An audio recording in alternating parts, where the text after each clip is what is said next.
success in whatever field we are trained for, education or career, doesn't translate automatically into our relationships, and it's kind of sad that nobody is teaching us how to build successful relationships. Morning from Taiwan. Hello. We've been in Taipei for already one day, and we've talked so much about love. We are 30, single, successful, and yet not cynical about love. Today, I'm not. Are you? No. Continue, please. No, like there's like the past year was so interesting. Like 2025 was like there was so many things happening that I'm surprised that I survived this year. To be honest, like especially in terms of love, you know, because you've heard all my stories. Empowers us to bring today perspectives about love and modern dating is that we both had long-term relationships, what others would call wasting our 20s on a relationship, which I call good learning experience. Good learning experience. Good learning experience. So today we're going to walk through this beautiful city and we're going to share some modern day female perspective about what it means to love and look for love in 2026. And also something like I feel like most of us women under 30 experience nowadays. Yes, I think like the so. Frustrations, the adventures also. Yes. And the beauty of dating. Yes, exactly. And all the possibilities. What you won't get into this video and conversation are hateful perspectives, at least not for me. I don't think we should blame any of the sides. We're not male haters, we're not women haters. No, we love men. But we will share what we think are some nasty, unhealthy, toxic patterns that we've experienced, both in love, but mostly in the shitty dimension of the dating apps. Exactly. So, to set the stage for our conversation, I am curious to know, where are you in love right now? I think this is something that we talked about yesterday, that basically I don't want to be in a relationship for the sake of being in a relationship. I want to wait longer to find the person that I feel comfortable with and meets all my requirements, but also he's my friend, Yes.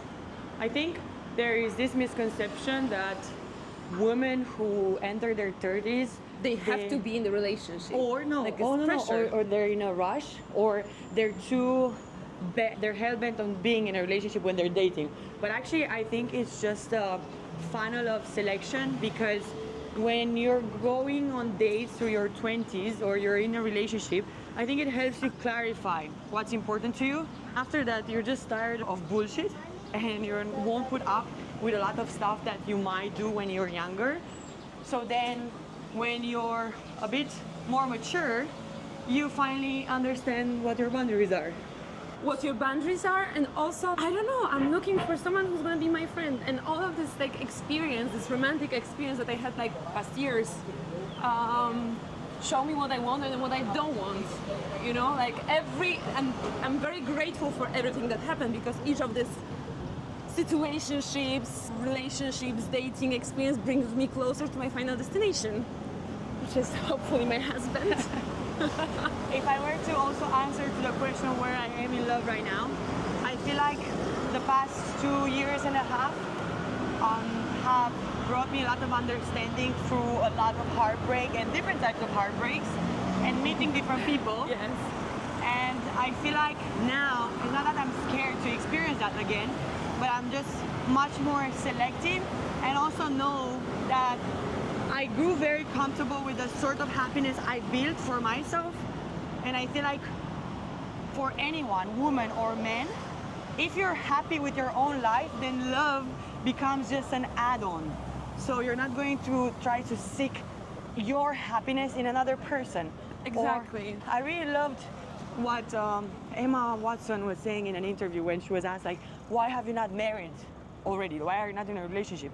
And I think it's better to just respect your standards and find for someone who will actually be capable of being in a partnership with you, then just settle for less just because you're not comfortable with being on your own. And there's also another thing, like for many, many years, my happiness depended in a way on my partner with whom I stay for such a long time. And then I realized, no, like, why would it be like this? No, like I can do the things by myself, enjoy them by myself. And now I'm at the point in my life when I, like, you know, like I feel comfortable being alone. Also, I was so stressed of being alone by myself, and now I actually enjoy it, you know? Yes. Like I never feel lonely because I'm surrounded, I have this like amazing luck and chance to be surrounded with so many amazing and inspiring people. My friends, they are the best. My family, they're the best. And thanks to them, I never feel lonely, you know? but I think it's very important to say at this point that this is us coming up after going through the very lows of getting out of a relationship and being completely lost and not being okay on your own, because especially if you've been for so long in a relationship, it's very hard to find your center and think that it's okay not to be in that relationship, and especially in a society that basically says if you're not in a relationship you must be unhappy. We're both successful, we both live international lives, and we both had pretty long relationships. So the question is, if we're doing everything right, why does it still feel so difficult? Because like the success that you have in life, it doesn't necessarily translate into this ease in love, you know? And because we're successful in our lives, we have certain standards, you know? We don't decide on bare minimum anymore. We don't decide on small things that don't bring anything in our lives. Okay. We want bigger, we want more beautiful things, more surprising things, and not just like nothing basically. That's why I think. I agree with you with the fact that one of my discoveries is also, unfortunately, that success in whatever field we are trained for, education or career, doesn't translate automatically into our relationships. And it's kind of sad that nobody is teaching us how to build successful relationships, be them with your friends or with your romantic partners. I agree with that. But at the same time, you know, they always say on the internet that successful women now have such high standards and da da da da. And that's good. And I think it's good. But at the same time, I feel like the gender roles have yet to catch up with what women also want. Because, for example, when we say more as successful women, we don't necessarily mean, or the women I met don't necessarily mean like more money or he has to be more successful. Most of the times we are talking about more character or empathy or kindness. Or like this emotional intelligence, more understanding, more, I don't know, patience, more like, more this kind of things. Not necessarily money, as you said, And the things that in the past for our parents' generation used to be important, you know? It's changed, you know, over the years. Yes, I think so. Why is it difficult still? I really think it's also about just finding the people and how we meet people in general. And also maybe the idea that everyone wants to find the perfect already, the ideal. Yeah, and it's also like I've been talking, I don't think it's only difficult for us women. I have many male friends and they've been telling me the same things that we are talking about, you know? And I think it's because there's so many different options. People like, it's so easy to replace someone. The illusion of options maybe. Yeah.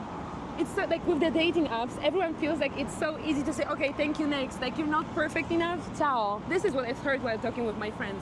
For me, it's like a bit the opposite. It's so difficult to find this person with whom you connect, you know? Yeah. On so many different levels. So once you have it, you really try to take care of that. But that's the thing.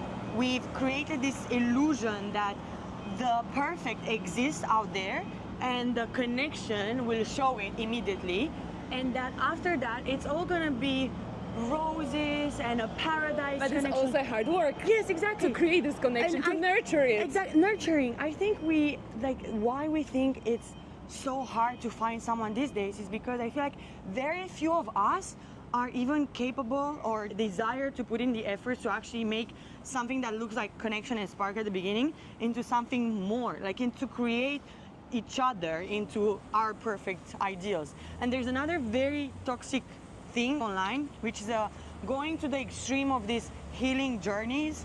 Like healing your traumas and becoming better in your relationships is very important, but at the same time, not getting into a relationship because you're like, I'm not perfectly healed, or expecting everyone to not have anything to trigger, like, you know, like no red flags. I think it's just like, No, that's but like people wishful are also thinking. afraid. People are also afraid of commitment, you know? People are afraid to be responsible of another person nowadays. Let's get later into the commitment thing, but at the We are masters in that. but at the level of like just meeting another person, I feel like sometimes our standards set by the internet right now, they're like, oh, he said that, and then it's like discard, complete discard.